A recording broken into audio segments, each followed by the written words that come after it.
नमस्कार दोस्तों, आपका स्वागत है हमारे यूट्यूब चैनल चौकस पाठशाला में। आज हम इंडोनेशिया के बाली शहर में हो रहे G20 शिखर सम्मेलन के महत्वपूर्ण पहलुओं पर चर्चा करेंगे। इस वर्ष G20 की मेजबानी इंडोनेशिया के पास है।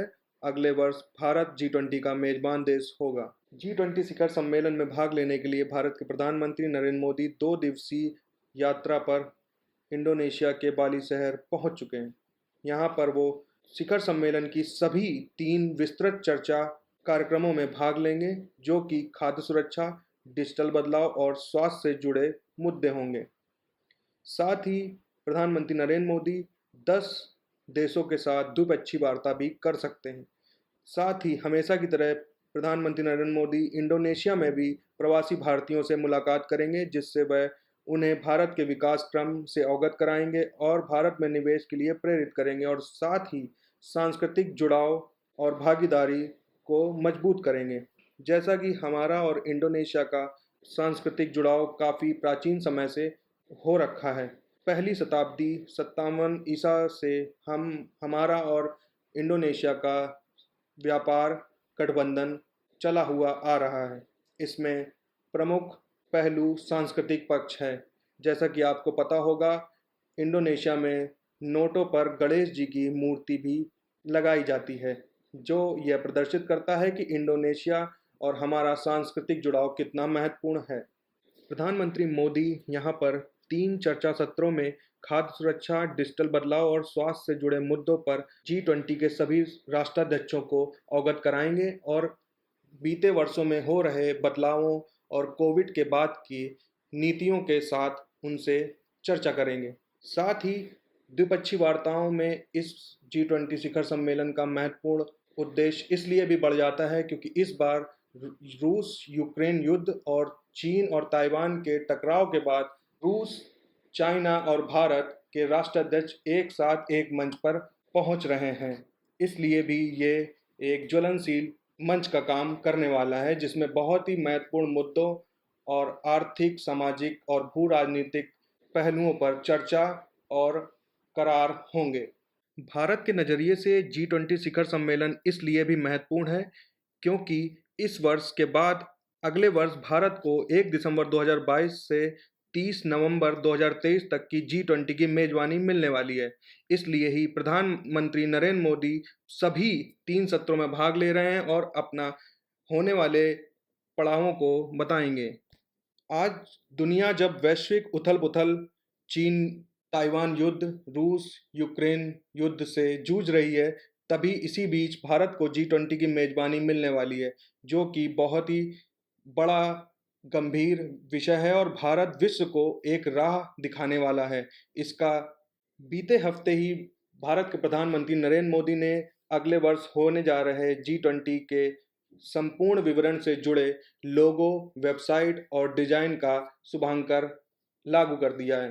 प्रधानमंत्री नरेंद्र मोदी ने बीते हफ्ते G20 मेजबानी से जुड़े सभी वेबसाइट लोगो को लॉन्च कर दिया है। हमारे वेबसाइट और लोगो में जो हमारा मूल मंत्र रहा है भारत का, वसुधैव कुटुंबकम, को जोड़ा गया है और कमल का फूल, जिस पर काफ़ी चर्चा भी रही क्योंकि कांग्रेस ने इसको एक संगीन मुद्दा बनाकर सामने रखा। आइए अब हम आपको बताएं G20 क्या है।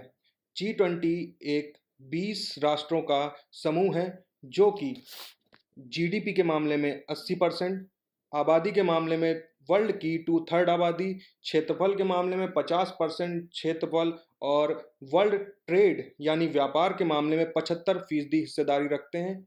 इससे ही आपको अंदाजा हो जाएगा कि G20 ग्रुप कितना महत्वपूर्ण ग्रुप है। इसकी स्थापना सन 1999 में हुई थी। इसमें उत्तरी अमेरिका से कनाडा, मेक्सिको, यूएसए, दक्षिण अमेरिका से ब्राज़ील, अर्जेंटीना, अफ्रीका से साउथ अफ्रीका, यूरोप से France, Italy, Germany, UK, EU, मध्य एशिया से टर्की, सऊदी एशिया से China, India, Indonesia, Japan, Australia, South Korea और रशिया भागीदार हैं। ये सभी मिलकर G20 का निर्माण करते हैं। इसमें कुछ राष्ट्र ऐसे भी होते हैं जो स्थायी सदस्य ना होकर सिर्फ भागीदारी में महत्वपूर्ण चर्चाओं में शामिल होते हैं। G20 की महत्ता आप इस बात से समझ सकते हैं क्योंकि ये इकोनॉमिक ट्रैक और शेरपा ट्रैक 2 ट्रैकों के द्वारा संचालित होता है। इकोनॉमिक ट्रैक में आपको आर्थिक मुद्दों पर चर्चा, जिसमें सभी राष्ट्रों के वित्त मंत्री और केंद्रीय बैंकों के गवर्नर हिस्सेदारी लेते हैं। दूसरा शेरपा ट्रैक, जो कि आर्थिक मुद्दों के अलावा विश्व में चल रहे सभी गंभीर मुद्दों पर चर्चाएं करता है। जैसा कि आपको पता है, शेरपा ट्रैक नाम से आपको लग रहा होगा कि ये नेपाल के शेरपाओं से संबंधित है, तो आप बिल्कुल सही हैं, क्योंकि जैसे नेपाल में माउंट एवरेस्ट चढ़ने के लिए शेरपाओं का होना ज़रूरी है, जो कि आपको राह दिखाते हैं और एवरेस्ट तक पहुंचाते हैं, उसी तरह G20 शिखर सम्मेलन में शेरपा ट्रैक में ये शेरपा भी वही काम करते हैं, जो सभी गंभीर मुद्दों पर आपको एक मंच पर लाते हैं और उनका विवरण और करार करवाते हैं। भारत की तरफ से अगले हो रहे मेजबानी सत्र में अमिताभ कांत जी को G20 का शेरपा बनाया गया है।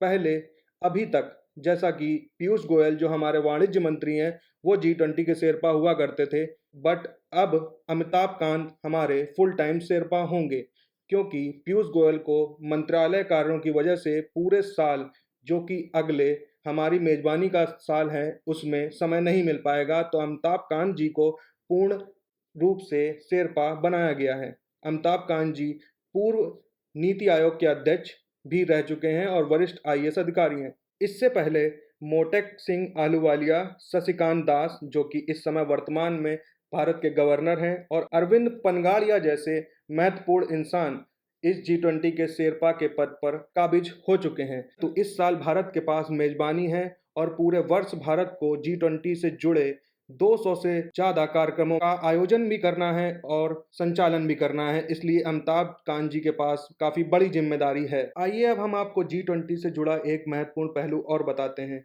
G20 का आयोजन एक G20 ट्रायोका करवाती है, जिसमें 3 सदस्य राष्ट्र होते हैं। जैसा कि इस साल G20 की मेजबानी इंडोनेशिया के पास है, तो इंडोनेशिया, और अगले वर्ष भारत के पास मेजबानी है तो भारत, और इससे पिछले वर्ष रोम यानी इटली के पास मेजबानी थी, तो वो वर्तमान G20 ट्रायोका के सदस्य हैं। जब ये मेजबानी भारत के पास आ जाएगी, तब G20 ट्रायोका के सदस्य राष्ट्रों का क्रमशः इंडोनेशिया, भारत और ब्राज़ील, जो कि अगला G20 का मेजबान देश है, वो हो जाएगा। यही G20 ट्रायोका पूरे G20 के इकोनॉमिक ट्रैक और शेरपा ट्रैक के संचालन का काम करता है। G20 शिखर सम्मेलन की मेजबानी भारत के पास आने के बाद काफ़ी महत्वपूर्ण विषयों पर पूरे वर्ष भर संचालनों का दौर और कार्यक्रमों का दौर क्रमशः चलता रहेगा। इसमें महत्वपूर्ण मुद्दे जैसे कि खाद्य सुरक्षा, जो वर्तमान में काफ़ी बड़ा मुद्दा हो गई है, रूस और यूक्रेन के युद्ध के बाद, जैसा कि रूस और यूक्रेन पूरे वर्ल्ड की खाद्य से रिलेटेड चीज़ों पर 33% तक हिस्सेदारी रखते हैं, और जब से ये युद्ध चल रहा है तब से पूरे विश्व को खाद्य आपूर्ति की काफ़ी समस्या हो रही है। इसी के साथ ऊर्जा, जो कि हमारा काफ़ी बहुत ही गंभीर मुद्दा है, जिस पर कॉप सम्मेलन COP27 वर्तमान में मिस्र के शर्म अल शर्फ में चालू भी है, जिस पर हम अपना अगला वीडियो अलग से बनाएंगे और आपको पूरी जानकारी देंगे। वो एक महत्वपूर्ण मुद्दा होगा ऊर्जा से जुड़ा हुआ। साथ ही स्वास्थ्य इसलिए भी महत्वपूर्ण हो जाता है क्योंकि कोविड महामारी, जो कि ग्लोबल पैंडेमिक थी, अभी जस्ट उससे हम लोग उभर भी नहीं पाए हैं। उसका अगले पड़ाव में क्या आउटकम होगा और कैसे हम उसको डील करेंगे, इस विषयों पर काफ़ी महत्वपूर्ण चर्चाएं होंगी।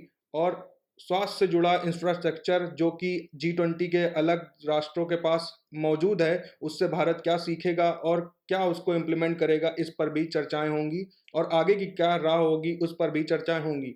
इसके अलावा सार्वजनिक लाभ, पर्यावरण, अर्थव्यवस्था आफ्टर कोविड, जो कि सबसे बड़ा मुद्दा है। कैसे विश्व इस समय आर्थिक मंदी के दौर से गुजर रहा है, और 2023 आर्थिक मंदी का साल हो, जो कि 2008 में एक बार आ चुकी है। वैसा ही कई वैश्विक आर्थिक संस्थाओं द्वारा ये अनुमान लगाया जा रहा है, और इसी बीच भारत को एक उम्मीद भरी आस से भी देखा जा रहा है, क्योंकि भारत ही एक उभरती हुई अर्थव्यवस्था इस समय लगातार बना हुआ है।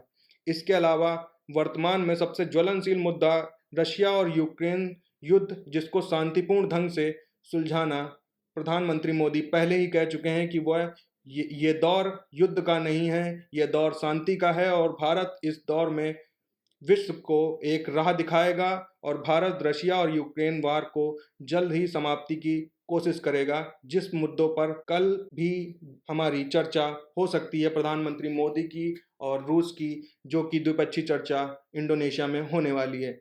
इसके अलावा जो भारत का सबसे महत्वपूर्ण पहलू होगा वो होगा डिजिटल वर्ल्ड, क्योंकि आज की सदी में डिजिटलाइजेशन की दुनिया में सबसे उभरता हुआ सितारा भारत है, जिसने डिजिटल वर्ल्ड में क्रांति ला रखी है। भारत की यूपीआई वर्ल्ड में नंबर 1 यूपीआई हो रखी है और भारत ये यूपीआई टेक्निक को कई राष्ट्रों को साझा भी कर रहा है और 2016 के बाद से यूपीआई का लेन देन भारत में काफ़ी ज़्यादा है और ये डिजिटल क्रांति की ओर भारत अग्रसर हो रहा है। हाल ही में अमिताभ कांत जी, जो भारत के शेरपा हैं और G20 में भारत के मुख्य कार्यकारी अधिकारी भी, उन्होंने अपने इंटरव्यू में बताया कि G20 से जुड़े कुछ सक्रिय समूह जैसे कि बिजनेस 20, यूथ 20, वुमेन 20 और साइंस 20, ये सक्रिय समूह हैं जिनमें हम महत्वपूर्ण विषयों पर चर्चा करके और महत्वपूर्ण करारों को कर सकते हैं।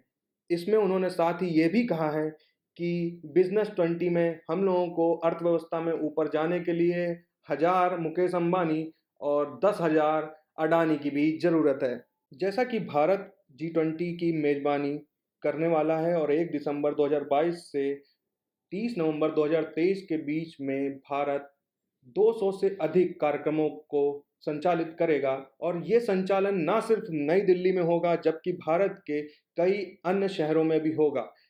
इसमें भारत की तरफ से ये मुख्य सूचना आई है कि ये शहर टियर 1 के अलावा टियर 2 और टियर 3 सिटीज़ भी होंगे, जिससे भारत अपने आत्मनिर्भर भारत की झलक पूरे विश्व को दिखा सकता है।